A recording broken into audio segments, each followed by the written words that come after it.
Ben écoutez, la symbolique, c'est que réellement aujourd'hui, cet écrin magnifique participe à promouvoir à la fois la ville de Rabat, ville lumière, capitale de la culture, et aussi il participe à ce que j'appellerais la diplomatie culturelle, et donner cette image exceptionnelle d'ouverture, cette image de culture, cette image de lumière, cette image de beauté, parce que le ministre n'a pas cessé de dire combien c'est beau ce musée, qui a été la volonté royale, ce musée.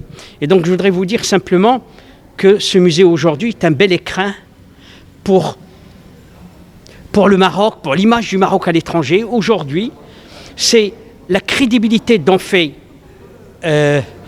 l'objet la Fondation nationale des musées qui a fait qu'on a signé cette convention. La crédibilité et surtout cette envie de partager avec les autres frères africains notre expérience et notre savoir-faire. Quels sont les objectifs de cette subvention ? Écoutez, cette subvention va nous permettre simplement d'inviter les gens et de pouvoir les former pour accueillir leur patrimoine que la France va leur rendre. C'est-à-dire ? C'est-à-dire les former, leur montrer comment les choses peuvent être déplacées. Vous savez, les œuvres d'art ont une façon d'être déplacées, d'être préservées. Voilà. Donc cette formation se fera au Maroc ? Ici au Maroc. Sous l'égide de la Fondation nationale des musées, car nous avons acquis un savoir-faire, une connaissance et une grande maîtrise de la chose, parce que nous avons eu la chance d'avoir à travailler avec le Louvre, avec le Centre Pompidou, avec des grands musées comme ça qui nous ont permis de nous former nous-mêmes. L'appui de l'AFD permettra de définir et de mettre en œuvre un programme panafricain de renforcement des capacités et des partages d'expériences dans le domaine des musées et du patrimoine. Et cette convention met en œuvre les objectifs du président de la République énoncés à Ouagadougou de profond renouvellement de notre partenariat culturel avec l'Afrique. Cela passe par la formation, le transfert d'expertise et de compétences, et en particulier dans le domaine muséal et patrimonial. Et ce n'est pas un hasard si ce volet trouve une première concrétisation au Maroc, qui est dans ce domaine, comme dans bien d'autres, un acteur central en Afrique. Tout cela n'aurait pas été possible sans votre engagement, Monsieur le Président, vous qui œuvrez inlassablement entre les deux rives de la Méditerranée, à travers le cercle d'amitié franco-marocaine dont vous êtes le président fondateur, mais aussi à travers l'association Trait d'Union Maroc-Europe.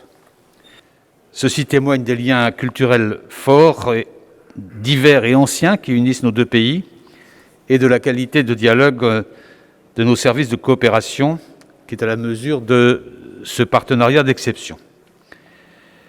En ce temps de crise sanitaire bien sûr, crise aussi liée au terrorisme, à l'extrémisme, j'ai eu l'occasion de l'évoquer plus tôt dans la journée, il est vraiment très important, Monsieur le Président, de lutter contre la tentation du repli sur soi. Et je suis convaincu que la meilleure réponse est celle de l'ouverture et du partage culturel auquel vous contribuez de manière éminente. Vous allez nous parler de la relation France-Maroc dans ce contexte particulier et notamment la visite que vous effectuez en compagnie de Yves Le Drian au Maroc. Nous sommes aujourd'hui au Maroc pour éclaircir un certain nombre de points, de malentendus qui ont pu naître à la suite de déclarations qui ont succédé les attentats qui ont eu lieu en France. Vous le savez, ces déclarations ont suscité un réel émoi et donc aujourd'hui nous sommes venus dire notre respect pour nos amis musulmans, pour la religion musulmane, pour le prophète. Et nous sommes venus resserrer ces liens d'amitié entre la France et le Maroc et dire que la réalité, nous la connaissons. Plus de 2 millions de Marocains vivent pacifiquement en France et ils professent leur foi sans aucune difficulté.